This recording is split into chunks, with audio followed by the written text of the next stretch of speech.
In a quiet corner of town lived a young woman named Ilara.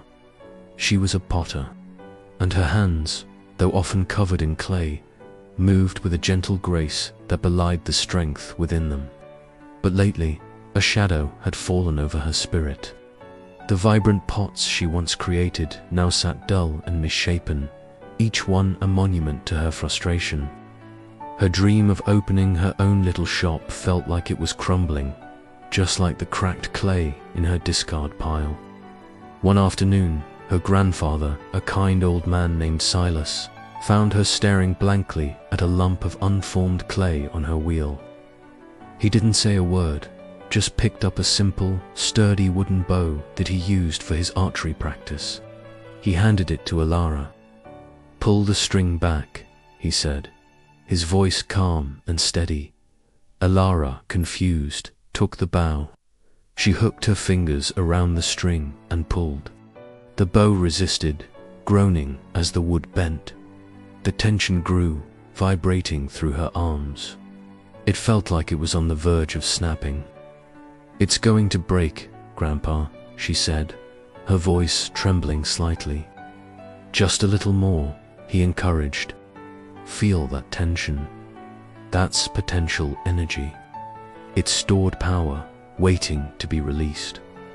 She pulled with all her might, the string taut against her cheek. Then Silas gently placed an arrow on the rest. "Now, let go." Ilara released the string. With a sharp asterisk, thwack asterisk, the arrow flew across the yard, embedding itself perfectly in the center of an old oak tree.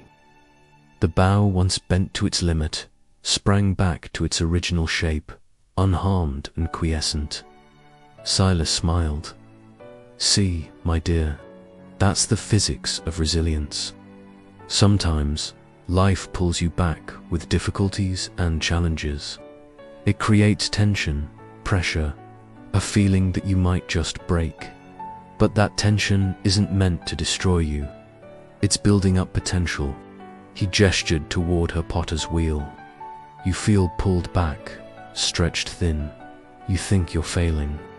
But what if this period of struggle is just life drawing back the string? What if it's building up the energy you need for your next great launch?" Ilara looked at her hands, then at the bow.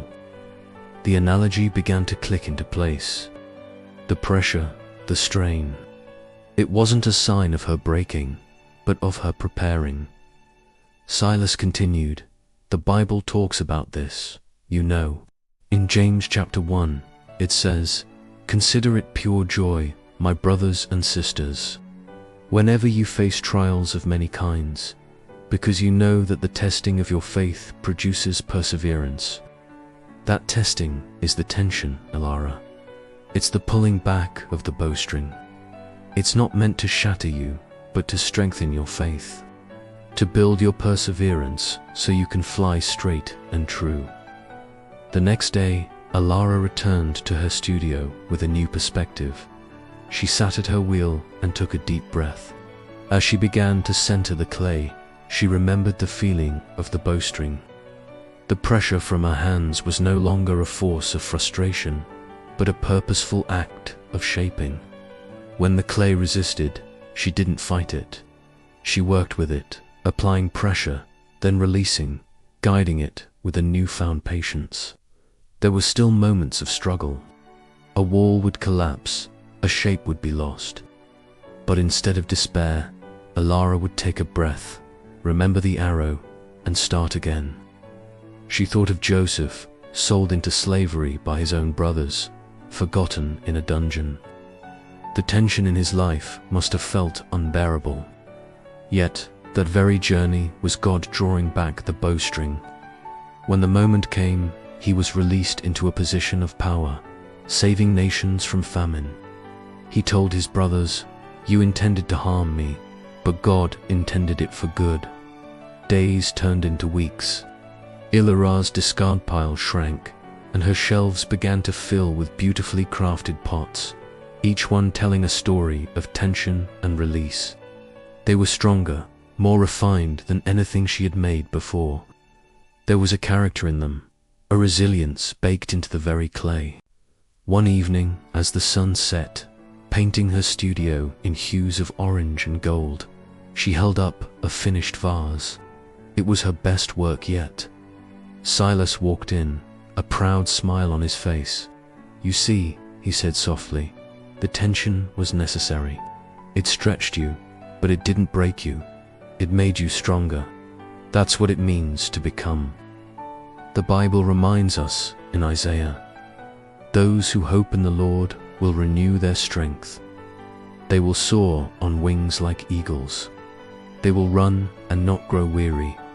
They will walk and not be faint." You've been renewing your strength in the tension, my dear. Now you're ready to soar. Alara finally understood. The moments of pressure, the seasons of waiting, the times she felt pulled back to her breaking point, they were never the end of her story. They were the essential physics of her becoming. They were the gathering of strength, the storing of potential, the quiet, powerful process of being drawn back, only to be launched forward, stronger and more purposeful than ever before. Her dream shop didn't seem so distant anymore. It felt like the target, and she was the arrow ready to fly. If this story resonated with you, and if you're navigating your own period of tension, remember that you are being prepared, not broken. Thank you for joining us. Please like, share, and comment with your own stories of resilience. And do not forget to subscribe to Elyon's exclusive Daily Fix for more faith-filled messages to strengthen you on your journey.